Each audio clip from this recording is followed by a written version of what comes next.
Surya fans ஆவலோட எதிர்பார்த்து காத்துட்டு இருக்க படம்னா கருப்பு திரைப்படம் தான். சூர்யா ஆர்ஜே பாலாஜி கூட்டணி அமையுது அப்படின்ற அறிவிப்பு வந்ததுல இருந்தே இந்த படத்து மேல எதிர்பார்ப்பும் அதிகமாவே வச்சுட்டாங்க ரசிகர்கள்.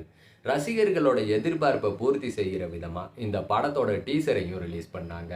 டீசர் தாறுமாறா இருந்துச்சுங்க. அது மட்டும் இல்லாம புதுமுக இசையமைப்பாளர் சாய் அபயங்கர் சூர்யா படத்துக்கு எப்படி மியூசிக் போடுவாரு அப்படின்ற கேள்வியும் ரசிகர்கள் கிட்ட இருந்துச்சு. அந்த கேள்விக்கு டீசர்ல போட்ட பிஜிஎம் மூலமாவே பதில் சொல்லிட்டாரு சாய் அபயங்கர். தீபாவளிக்கு இந்த படத்தோட முதல் சிங்கிள் பாடலை ரிலீஸ் பண்ணாங்க. அந்த பாடலும் காட் மோடா வேற லெவல்ல இருந்துச்சு. சாய் அபயங்கர் சூப்பரா தான் மியூசிக் போடுறாரு அப்படின்ற லெவலுக்கு இப்ப பேச ஆரம்பிச்சுட்டாங்க. இந்த படத்தை எப்படியாச்சும் தீபாவளிக்கு ரிலீஸ் பண்ணிடணும் அப்படின்ட்டு படக்குழு மும்மரமா தான் வேலை செஞ்சாங்க. ஆனா இறுதிக்கட்ட பணிகள்லாம் முடியாத காரணத்தால படத்தை தீபாவளிக்கு ரிலீஸ் பண்ண முடியல. படத்தை ரிலீஸ் பண்ண முடியாத காரணத்தால தான் படத்தோட முதல் சிங்கிள் பாடலை தீபாவளி அன்னைக்கு ரிலீஸ் பண்ணி இருந்தாங்க. அது மட்டும் இல்லைங்க, ஆர்ஜே பாலாஜி ஒரு ஃபங்க்ஷன்ல பேசின வீடியோவும் செம வைரலா போயிட்டு இருக்கு. அந்த ஃபங்க்ஷன்ல ஆர்ஜே பாலாஜி கிட்ட நிறைய தகவலை கேட்டிருந்தாங்க. அப்ப ஆர்ஜே பாலாஜியும் சில தகவலை சொல்லி இருந்தாரு. நானும் இந்த படத்துல முக்கியமான கதாபாத்திரத்துல நடிச்சிருக்கேன், அதெல்லாம் படம் பார்த்து தெரிஞ்சுக்கோங்க. அது மட்டும் இல்லாம படம் பார்த்தீங்கன்னா ஒரு பெரிய நாள்ல ரிலீஸ் ஆகும். தீபாவளிக்கு ரிலீஸ் பண்ண முடியல, அதனால ஒரு பெரிய நாள்ல கருப்பு ரிலீஸ் ஆகும். படம் சூப்பரா வந்திருக்கு. இந்த படத்தை பார்த்த தயாரிப்பாளர்களும் நிம்மதியா இருக்காங்க, நல்லா வந்திருக்கிறதா சொன்னாங்க.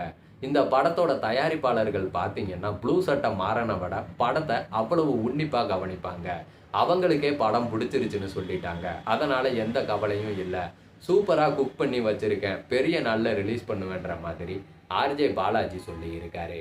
ஆர்ஜே பாலாஜி இதை சொன்னதுக்கு அப்புறமா படத்து மேல இன்னும் எதிர்பார்ப்பு அதிகமாயிடுச்சுன்னே சொல்லலாம். இந்த படத்துக்காகத்தான் சூர்யா ஃபேன்ஸ் எல்லாரும் மரண வெயிட்டிங்ல காத்துட்டு இருக்காங்க. என்னதான் சூர்யா ரெட்ரோ படம் மூலமா ஒரு தியேட்டர் வெற்றியை கொடுத்துட்டாலும் அவ்வளவு பெரிய வெற்றியா ரெட்ரோ அமையலன்னு தான் சொல்லணும். 100 crore பிளஸ் பார்த்தீங்கன்னா வசூல் சாதனை பண்ணிச்சு.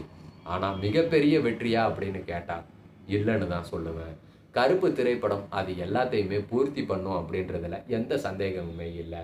ரசிகர்களும் அதைத்தான் எதிர்பார்த்து காத்துட்டு இருக்காங்க.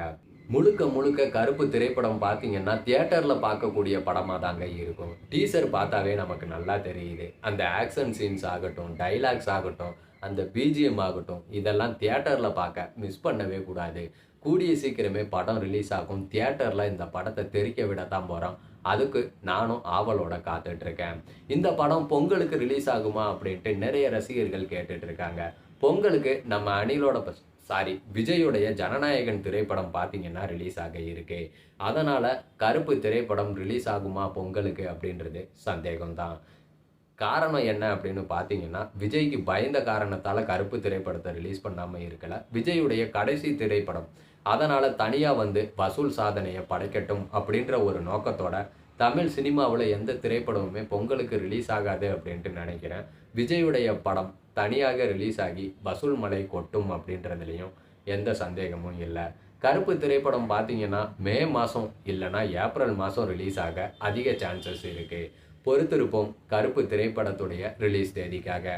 கருப்பு திரைப்படத்தை முடிச்ச கையோட பார்த்தீங்கன்னா சூர்யா அவரோட 46வது படத்தையும் கிட்டத்தட்ட நடிச்சு முடிச்சிட்டாருன்னே சொல்லலாம். அதாவது செகண்ட் ஹாஃப் படப்பிடிப்பையே ஸ்டார்ட் பண்ணிட்டாங்க. இந்த படத்தோட படப்பிடிப்பு பெலாரஸ்ல நடந்துகிட்டு இருக்குங்க. விறுவிறுப்பா ஷூட்டிங் போயிட்டு இருக்கு. அந்த படத்தோட அப்டேட்டும் பார்த்தீங்கன்னா அடுத்தடுத்து வர காத்திருக்கு. அந்த படத்தை வெங்கி அட்லூரி தான் இயக்குறாரு. அந்த படத்துல மமிதா பைஜு சூர்யாவுக்கு ஜோடியா நடிக்கிறாங்க.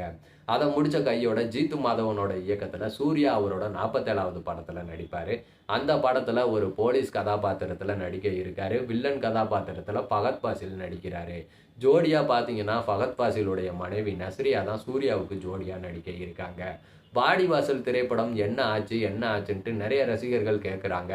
வாடிவாசல் திரைப்படம் இப்போதைக்கு வராதுங்க. வாடிவாசல் படம் பார்த்தீங்கன்னா சூர்யாவுடைய 50வது படமா உருவாகிறதுக்கு வாய்ப்பு இருக்குன்ட்டு சொல்லப்படுது.